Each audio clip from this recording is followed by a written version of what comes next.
باہمت شخص۔ مولانا روم رحمۃ اللہ علیہ ارشاد فرماتے ہیں کہ لومڑی کی بزدلی ضرب المثل ہے، لیکن جس لومڑی کی کمر پر شیر کا ہاتھ ہو کہ گھبرانا مت، میں تیرے ساتھ ہوں، تو باوجود ضعیف الہمت ہونے کے اس پشت پناہی کے فیض سے اس قدر باہمت ہو جائے گی کہ چیتوں کے ریوڑ سے بھی ہرگز خائف نہ ہوگی۔ شیر پر نظر ہونے کی وجہ سے وہ دلیر ہو جائے گی۔ یہی حال اللہ تعالیٰ کے خاص بندوں کا ہوتا ہے کہ وہ باوجود خستہ حال، شکستہ تن اور فاقہ زدہ چہروں کے باطل کی اکثریت سے خوف زدہ نہیں ہوتے۔ حضرت جعفر طیار رضی اللہ عنہ یہ قلعے کو فتح کرنے کے لیے تنہا اس قوت سے حملہ آور ہوئے کہ معلوم ہوتا تھا کہ گویا وہ قلعہ ان کے گھوڑے کے پاؤں کے سامنے ایک ذرے کے برابر ہے۔ قلعے والوں نے خوف سے قلعے کا دروازہ بند کر لیا، کسی کو بھی سامنے آنے کی ہمت نہ ہوئی۔ بادشاہ نے وزیر سے مشورہ کیا کہ اس وقت کیا تدبیر کرنی چاہیے۔ وزیر نے کہا، ہماری سلامتی اسی میں ہے کہ ہم جنگ کے تمام منصوبوں اور ارادوں کو ختم کر کے اس باہمت شخص کے سامنے شمشیر اور کفن لے کر حاضر ہو جائیں اور ہتھیار ڈال دیں۔ بادشاہ نے کہا کہ آخر وہ تنہا ایک شخص ہی تو ہے، تو پھر ایسی رائے مجھے کیوں دی جا رہی ہے؟ وزیر نے کہا، آپ اس شخص کی تنہائی کو بے خیالی کی نگاہ سے نہ دیکھیں، ذرا آنکھ کھول کر قلعے کو دیکھیے کہ سیماب کی طرح لرزا ہے، اور اہل قلعے کو دیکھیے کہ بھیڑوں کی طرح گردنیں نیچے کیے سہمے ہوئے ہیں۔ یہ شخص اگرچہ تنہا ہے، لیکن اس کے سینے میں جو دل ہے وہ عام انسانوں جیسا نہیں۔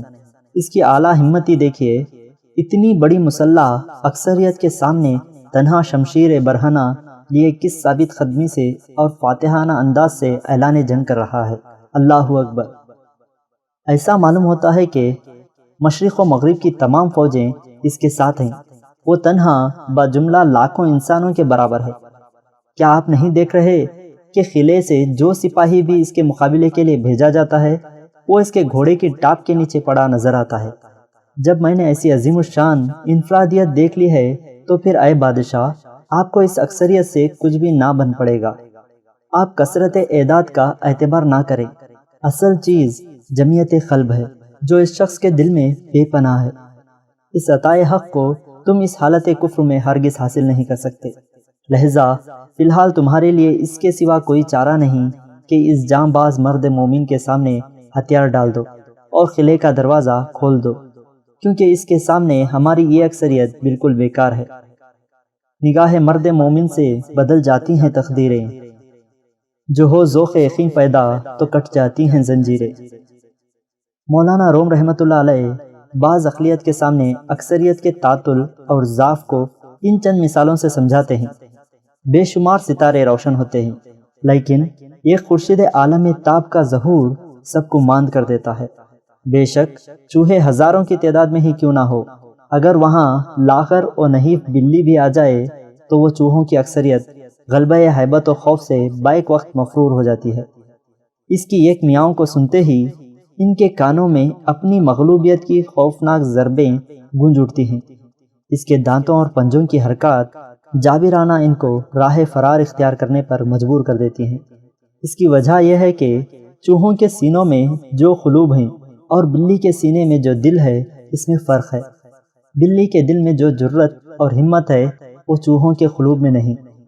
چوہوں کی اتنی بڑی جماعت کا ایک بلی کے سامنے ہوا سے باختہ اور ہوش رفتہ ہو جانا اس امر کی دلیل ہے کہ بلی کی جان میں جرت قلبی کا پایا جانا ہی سب ہے، کہ چوہوں کی تعداد اگر 1,00,000 بھی ہو تب بھی ایک لاغر و نحیف بلی کو دیکھ کر سب مفرور ہو جاتے ہیں۔ معلوم ہوا تعداد کوئی چیز نہیں، جرت اور ہمت ہی اصل چیز ہے۔ بھیڑ اور بکریوں کی تعداد ہزاروں میں ہی کیوں نہ ہو، لیکن قصاب کی ایک چھری کے سامنے اتنی بڑی اکثریت کی کوئی حیثیت نہیں ہوتی۔